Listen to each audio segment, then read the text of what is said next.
Hey guys, welcome back. Well, today a first time for MH tutorials. First time ever I'm going to do a tutorial in Marvelous Designer. We're going to use a Marvelous Designer 7 and I'm going to show you guys how you can easily create a set of curtains for your scene in, for example, Maya. Okay, here we go. Right guys, here we go. We're in Marvelous Designer 7.0 and let's get started with our curtains. Okay, so I'm going to start with my rectangle symbol up here. And I'm going to left click and drag and create something like this. All right.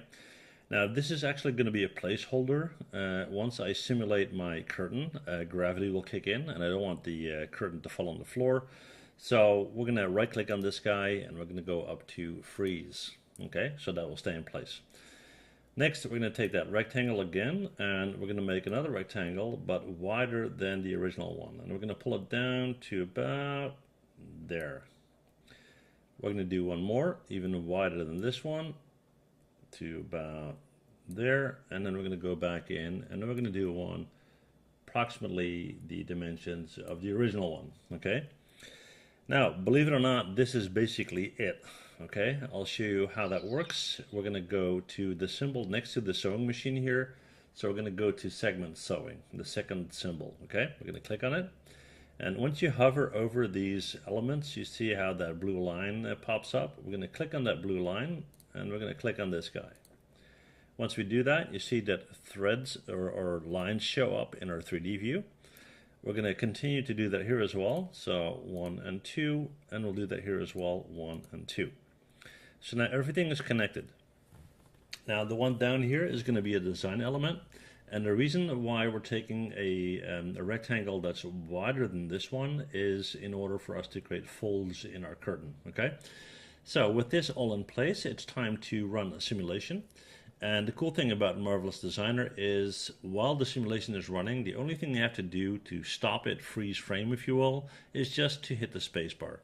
And if you want it to continue, you hit it again. And once you're satisfied with the look of the curtains, you'll freeze it right there and export it, okay? So here we go. It's calculating and it's starting to simulate. Now, depending on your system resources, it's going to be faster or slower. Now, keep in mind that I am recording at a pretty high resolution right now. That's why my system is so slow. And you can see that the whole thing is touching the floor there. So what I'm going to do is I'm going to edit the pattern. I'm going to take this guy and move that up a little bit. Okay, so now it's not hitting the floor, and let's hit that simulation again. And there we go. We'll give that a sec. I think he needs to recalculate. There we go. All right. Now I could, for example, hit a space bar right here. If that was the look I was going for, but it's not, so I'm going to hit the spacebar again, and we'll just have that play out.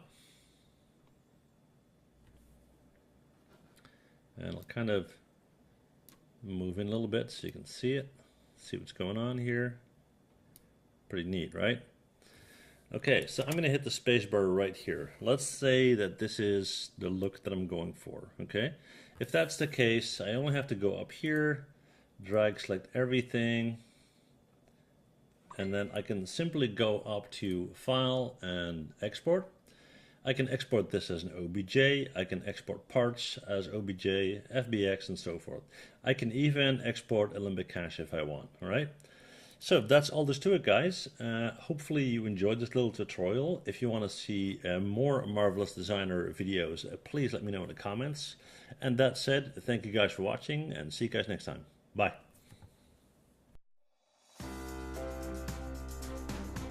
Well, thanks for watching, and before you go, please hit that MH button to subscribe, okay? See you guys next time. Bye.